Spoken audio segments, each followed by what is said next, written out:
All right, so we talked about domain transformations in the previous video. Now we're going to talk about the Laplace transform, which is the type of transform that we're going to be using in this module to help us solve circuits in a new way. One of the main benefits of the Laplace transform is that it allows us to transform calculus and differential equations into algebra and algebraic equations. So if we have a circuit that's normally going to be described by some differential equation like this one, and then we would need to solve for that IL of t, if we take the Laplace transform of that equation or that function, we can actually convert it into an algebraic function, solve the algebraic function or the algebraic equations, and then convert it back into its original form. And that is, I wouldn't say 100% easier than solving differential equations, but it's definitely something worth considering. And this is the way that this subject is usually demonstrated as an alternative for solving circuits using differential equations. I personally think solving differential equations, once you're familiar with them, is along the same lines or in terms of difficulty as performing all this Laplace stuff. But it's up to you. And again, we're always just going through these classes trying to equip you with as many tools as possible. So this is just going to be another tool that you can use for solving different types of circuits. And so we're going to get into that as we move through this module.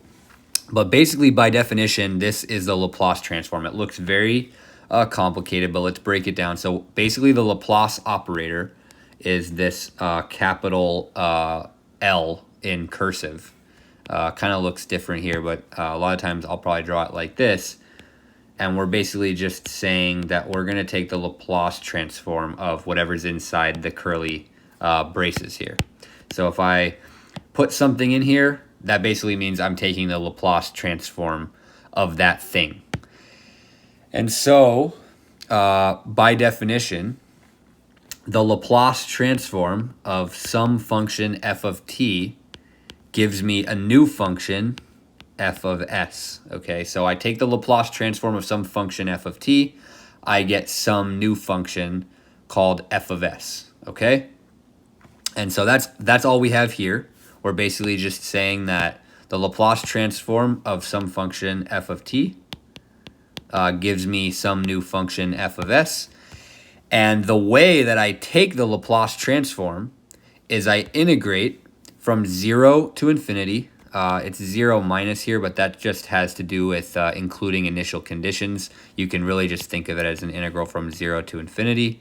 This is called the one-sided Laplace transform, which is what we use for engineering because we typically assume our system starts or our signal turns the circuit on at time t equals 0. So we don't need to go all the way from negative infinity to infinity because negative infinity to 0 is normally assumed to just be 0. So it's a one-sided Laplace transform, and we're saying that the way that you take the Laplace transform of f of t is you take f of t, right? F of t, that same function that I'm interested in taking the Laplace transform of, I multiply that function by e to the minus st, and then I integrate that product with respect to time from 0 to infinity. And what this will give me is it'll give me some new function, a function of s, because when I plug in my bounds here for t, right, this is t equals infinity or t tends towards infinity, and this is t equals 0. When I plug those values in here, my t is going to go completely away, and all I'm going to be left with is a function of s. And so my new function, f of s, that would be defined as the Laplace transform of my original function, f of t. Okay?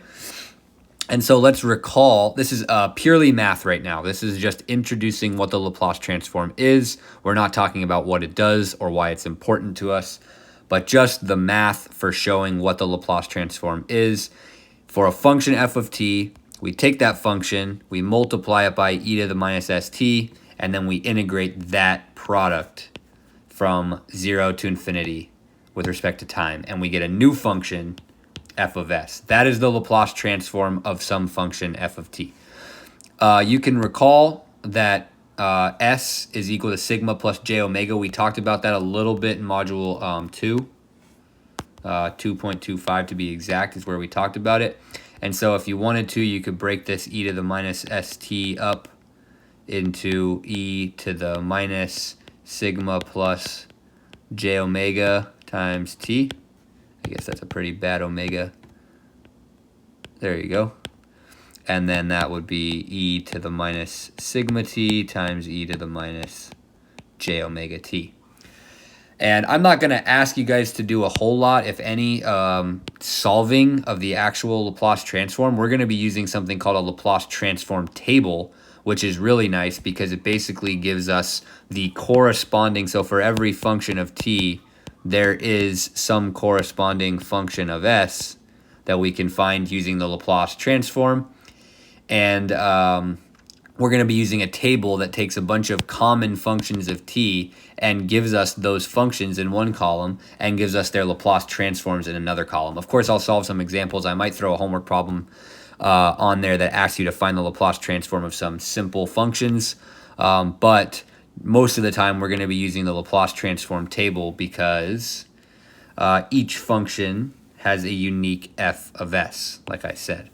And so these are called Laplace transform pairs. This is basically just the same thing I had on the previous slide, so I don't need to talk about that too much. Lastly, I'll just reiterate this bullet point, which I've probably already said. The transform operation, in this case, it converts a function f of t, defined in the time domain, into a new function f of s, which is defined in the s domain. So we're taking f of t, integrating it, multiplying it by e to the minus st, and that operation there gives us a new function, which is a function of s defined in the s domain.